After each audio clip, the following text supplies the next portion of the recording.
Okay, so let's solve this problem. The population of certain country is known to increase at a rate proportional to the number of people presently living in a country. If after 2 years the population has doubled, and after 3 years the population is 20,000, find the number of people initially living in the country. Okay, so about sa population growth. So exponential growth ito. So yung differential equation para sa ganitong problem is yung dp over dt is equal to kt. Then, kapag sinolve natin yung general solution nito, magiging p is equal to c times e raised to kt. So, yung equation na to, ito yung gagamitin natin para masolve yung problem na to. So, yung mga given, so after 2 years, the population is doubled, and after 3 years, population is 20,000. Find the number of people initially living in the country. So, hindi natin alam kung ano yung initial population. So, ang initial population is at time t is equal to 0. Di ba? Yan yung initial population. So, pag substitute natin dito, magiging p is equal to c times e raised to k times 0. Okay? Then, magiging ito 0, c times e raised to 0. C times e raised to 0. Then, yung katumbas nito is 1. So, magiging p is equal to c. So, yung population natin at t is equal to 0 o yung initial population is c. Yung value niya, yung c. So, ito yung hanapin natin yung c mamaya.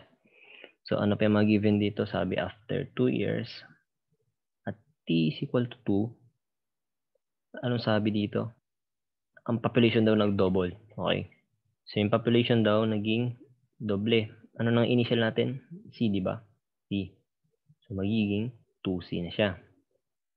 So, substitute natin.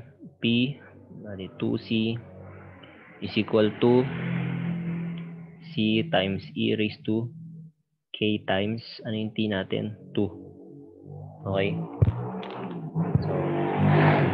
So magiging, makakancel yung c, bali magiging 2 is equal to e times 2k. Then, ln natin both sides, magiging ln 2 is equal to ln of e raised to 2k. Then, simplify natin tong ln, wala magiging 2k, so magiging ln 2 is equal to 2k,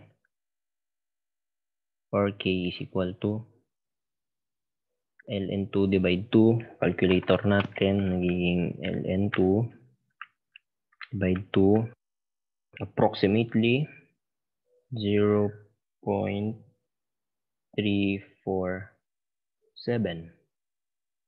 Okay, ito yung k natin. Then, anong sabi sunod dito? After 3 years, so at t is equal to 3, ang population daw is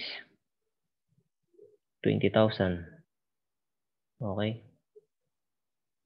So, substitute natin dito sa general solution, magiging 20,000 is equal to c times e raised to, ang k natin is 0.347 times, ano yung t? 3 years. So, 3, so, magiging 20,000